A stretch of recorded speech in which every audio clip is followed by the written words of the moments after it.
નમસ્કાર, આપ જોઈ રહ્યા છો જીએસટીવી. હું છું કૃષ્ણા. સમાચારોની શરૂઆત કરીએ મહત્વના સમાચારથી. તો મહત્વના સમાચાર મળી રહ્યા છે. ખ્યાતિ હોસ્પિટલ કાંડમાં તપાસનો ધમધમાટ શરૂ થયો છે. હવે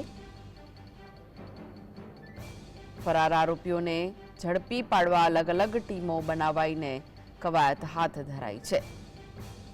તો ક્રાઇમ બ્રાન્ચ દ્વારા અત્યાર સુધી 6 ટીમો બનાવાઈ હતી. 2 ટીમનો ઉમેરો કરાઈ કુલ 8 ટીમ બનાવવામાં આવી છે. તો હવે તપાસનો ધમધમાટ શરૂ થયો છે. ગુનો નોંધાઈ 12 દિવસનો સમય વીત્યો છતાં આરોપીઓ ફરાર છે. ચિરાગ રાજપૂતનું છેલ્લું લોકેશન ઉદયપુરથી મળી આવ્યું હતું. તેમ છતાં તેને ઝડપી પાડવામાં પોલીસ નિષ્ફળ નીવડી છે. સંજય પોટલિયાનું છેલ્લું લોકેશન રાજકોટ મળી આવ્યું હતું. આરોપીઓ ફરાર હોવાથી પોલીસની કામગીરી પર પણ સવાલ ઉઠી રહ્યા છે. રાહુલ જૈનનું છેલ્લું લોકેશન વડોદરા નજીક મળી આવ્યું હતું. તો ક્રાઇમ બ્રાન્ચ દ્વારા રાજસ્થાન, એમપી તેમજ મહારાષ્ટ્ર જેવા રાજ્યોમાં તપાસ શરૂ કરાઈ છે. ખ્યાતિ હોસ્પિટલ કાંડમાં હવે તપાસનો ધમધમાટ શરૂ કરવામાં આવ્યો છે. વધુ 2 ટીમનો ઉમેરો કરાયો છે. ફરાર આરોપીઓને ઝડપી પાડવા અલગ અલગ ટીમો બનાવાઈને કવાયત હાથ ધરાઈ છે. તો ક્રાઇમ બ્રાન્ચ દ્વારા અત્યાર સુધીમાં 6 ટીમો કામ કરી રહી હતી, જ્યારે હવે 2 ટીમનો ઉમેરો કરાઈ કુલ 8 ટીમ બનાવવામાં આવી છે. 12 દિવસ વીતી ગયા છે. તેમ છતાં પણ જે ફરાર આરોપીઓ છે તેઓ પોલીસ પકડથી હજુ પણ દૂર છે. ચિરાગ રાજપૂત જે ફરાર છે તેનું છેલ્લું લોકેશન ઉદયપુર મળી આવ્યું હતું, જ્યારે કે સંજય પોટલિયાનું પણ છેલ્લું લોકેશન રાજકોટ મળી આવ્યું હતું. પોલીસમાં હજુ 2 ટીમ ઉમેરાતા હવે તપાસનો ધમધમાટ શરૂ થયો છે.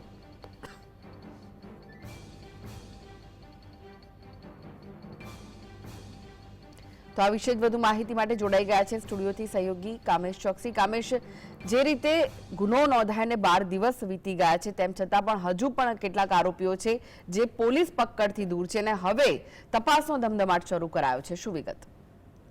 બિલકુલ કૃષ્ણ, આપણે જણાવી દઉં કે ખ્યાતિ હત્યાકાંડની ખ્યાતિ હોસ્પિટલનો જે સમગ્ર વિવાદ છે તેને લઈને જો વાત કરવામાં આવે તો ગુજરાતના તબીબી જગતને શર્મસાર કરતો કિસ્સો છેલ્લા 12 દિવસ પહેલા સામે આવ્યો. અને જેણે જે ગુજરાતમાં આજે અમદાવાદની ખ્યાતિ હોસ્પિટલનો જે કિસ્સો સામે આવ્યો તેણે ન માત્ર ગુજરાત પરંતુ અન્ય રાજ્યોને પણ વિચારતા કરી દીધા કે આટલી મોટી ઘટના કેવી રીતના બની શકે. એક આખું ષડયંત્ર રચવામાં આવ્યું અને એ ષડયંત્રને અંજામ આપવા માટે કેમ્પનું આયોજન.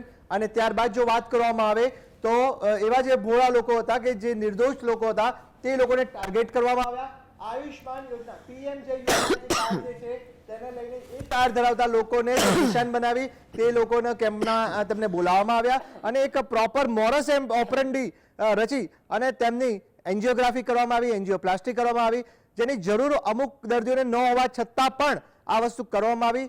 તપાસના પ્રાથમિક કારણોની જો વાત કરવામાં આવે તો પીએમજે યોજના જે છે તેનું ભંડોળ જે છે તે એકત્ર કરવાના આશયથી આ સમગ્ર કાંડ રચ્યું હોવાની વાત સામે આવી હતી. તેને લઈને સમગ્ર મામલો સામે આવ્યો.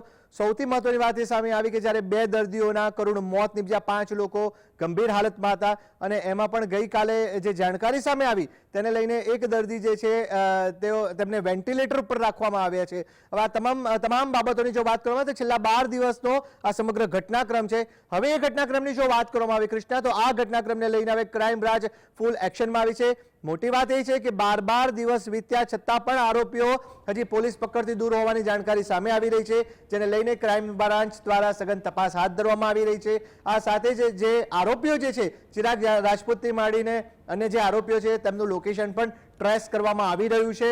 અને જે છેલ્લી જાણકારી પ્રાપ્ત થઈ છે તે પ્રમાણે જે રાજકોટથી માંડી અને ઉદયપુર સહિતના જે અલગ અલગ લોકેશનો આરોપીઓના મળી આવ્યા છે તેને લઈને ક્રાઇમ બ્રાન્ચ દ્વારા અગાઉ 6 ટીમો બનાવવામાં આવી હતી. એમાં પણ 2 ટીમનો ઉમેરો કરવામાં આવ્યો છે અને હવે 8 ટીમોને તપાસ માટે લગાવડાવી દેવાઈ છે. અને હવે મહત્વની વાત એ છે કે હવે ફૂલ એક્શનમાં જ્યારે ક્રાઇમ બ્રાન્ચ આવી ગઈ છે ત્યારે હવે જોવાનું એ રહેશે કે 12 દિવસ વીત્યા છતાં પણ હજી આરોપીઓ પોલીસની પકડથી દૂર છે. ત્યારે આરોપીઓ ક્યારે પકડાશે, કેવી રીતના કામગીરી કરવામાં આવશે અને કેવી રીતના કડકમાં કડક એક્શન લેવામાં આવશે. બીજી બાબત એ છે કે ખ્યાતિ હોસ્પિટલનો જે આ કાંડ, આ વિવાદ સામે આવ્યો તેણે ન માત્ર ગુજરાતને જગજોર્યું પરંતુ અન્ય એવા કેટલાય રાજ્યોને વિચારતા તો કરી દીધા. સાથે પીએમ જે યોજના જે છે તેનો જે દુરુપયોગ થઈ રહ્યો છે તેમાં કોની કોની સંડોવણી હોઈ શકે, કારણ કે આ એક વ્યક્તિનું આ જ કાંડ ન હોઈ શકે પરંતુ તેની અંદર સરકારી અધિકારીઓનો પણ સમાવેશ હોય તો તે બાબતને, તે સંભાવનાઓને નકારી શકાય તેમ નથી. આ સાથે જ